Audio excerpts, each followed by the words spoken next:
Resign भी किए तो रिजाइन हम मंजूर करेंगे तब ना होगा जी, है ना। हम रिजाइन मंजूर करेंगे तब ना, सब लोगों को खींच के पार्टी में लाएंगे, है ना। मोहब्बत से पकड़ के लाएंगे, जबरन पकड़ के लाएंगे और किसी को दाएं बाएं होने नहीं देंगे। कि जिन लोगों ने पार्टी के सीने में खंजर घोंपा है, तो इन लोगों ने जो धोखा दिया है, क्या उससे बदला नहीं लेना है हमको? अगर उससे बदला लेना है, अगर पार्टी के सच्चे सिपाही हैं, तो यकीनन है कि अपने घर का झगड़ा हम लोग तय करेंगे, लेकिन जिसने पार्टी को बर्बाद किया उससे बदला लेने के लिए सर पर कफ होकर लड़ेंगे। बहादुरगंज में सामूहिक इस्तीफा हुई और साथ ही साथ आपके नाम के और ओवैसी साहब के नाम से मुर्दाबाद के नारेबाजी हुई है, क्या कुछ कहेंगे इस पर? अच्छा, अरे मोहब्बत जिनको होती है, शिकायत भी उन्हीं को होती है। ये लोग हमसे बहुत ज़्यादा मोहब्बत करने वाले लोग रहे हैं और इन लोगों ने पार्टी के लिए बड़ी मेहनत की है। वक्ती तौर पर ये गम उनको हुआ है, इंशाअल्लाह उसके गम को हम लोग मोहब्बत में बदलने की कोशिश करेंगे। और रिजाइन भी किए तो रिजाइन हम मंजूर करेंगे तब ना होगा जी, है ना। हम रिजाइन मंजूर करेंगे तब ना, सब लोगों को खींच के पार्टी में लाएंगे, है ना। मोहब्बत से पकड़ के लाएंगे, जबरन पकड़ के लाएंगे और किसी को दाएं बाएं होने नहीं देंगे। और 3 तारीख का प्रोग्राम हम लोग को कामयाब करना है।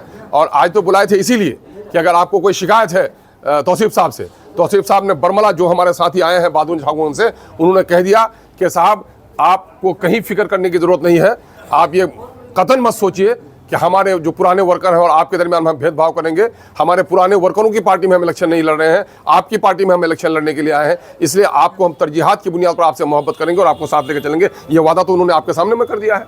अब हमारे लोगों को गिला शिकवा नहीं होना चाहिए और अभी काफ़ी दिन है।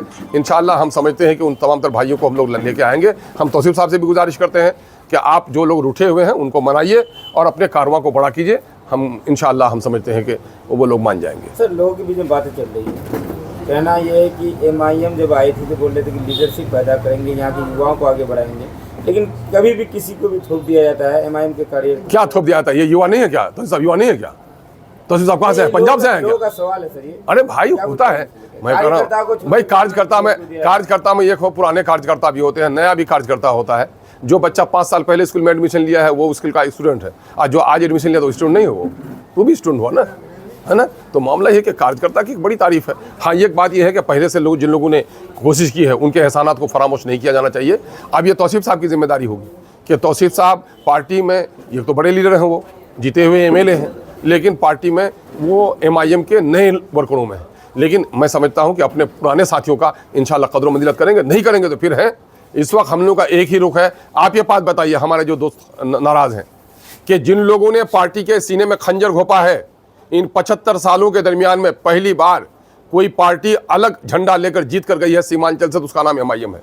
बड़े बड़े लीडर यहाँ पर आए लेकिन अपनी पार्टी को खड़ी नहीं कर पाए। ये सीमांचल के आवाम के दर्द और तकलीफ की आवाज़ है कि MIM को बहुत कलील मुद्दत में लोगों ने खड़ा किया। और ये समझिए कि 12 साल के बाँझ के गोद में बच्चा पैदा हुआ, उसको जहर दे दे तो कितनी तकलीफ होगी। तो इन लोगों ने जो धोखा दिया है, क्या उससे बदला नहीं लेना है हमको? अगर उससे बदला लेना है, अगर पार्टी के सच्चे सिपाही हैं, तो यकीनन है कि अपने घर का झगड़ा हम लोग तय करेंगे, लेकिन जिसने पार्टी को बर्बाद किया उससे बदला लेने के लिए सर पर कफ होकर लड़ेंगे।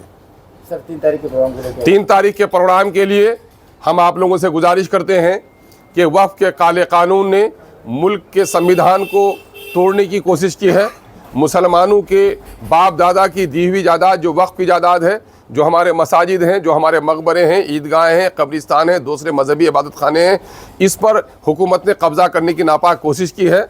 और इन ज़मीन और जायदाद के ज़रिए से हुकूमत ने मुसलमानों को दूसरों के साथ लड़ाकर खाना जंगी पैदा करने की कोशिश की है। इसलिए काले कानून के ख़िलाफ़ लड़ना, अपने मुल्क की सालमियत को बचाना, अपने मुल्क के संविधान को बचाना है। इसलिए इस काले कानून के ख़िलाफ़ पुरज़ोर मुजाहरा कीजिए और उस दिन का इस जलसा को इनकलाबी बनाइए, एतज़ाज़ी बनाइए और तारीख़ी बनाइए।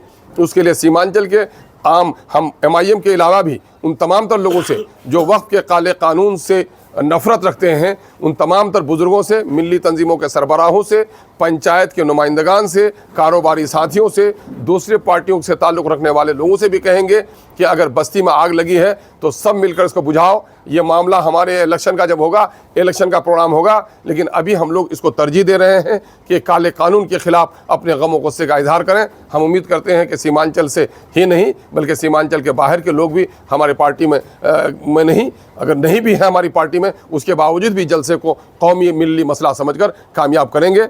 ये ओवैसी जनाब बैरिस्टर असदुद्दीन ओवैसी साहब कल शाम तक इंशाल्लाह तशरीफ़ लेके आएंगे। परसों 10-11 बजे से हम लोग के जलसे का आगाज़ होगा 3 तारीख को बहादुरगंज में। उसके बाद वो काफ़िला दरभंगा तक जाएगा और दरभंगा के बाद इंशाल्लाह सीहोर में भी एक तारीख सा जलसा होगा। हम आप तमाम तर लोगों से बिहार के जिस कोने में भी हैं इस दोनों जलसों को कामयाब करने की गुजारिश करते हैं।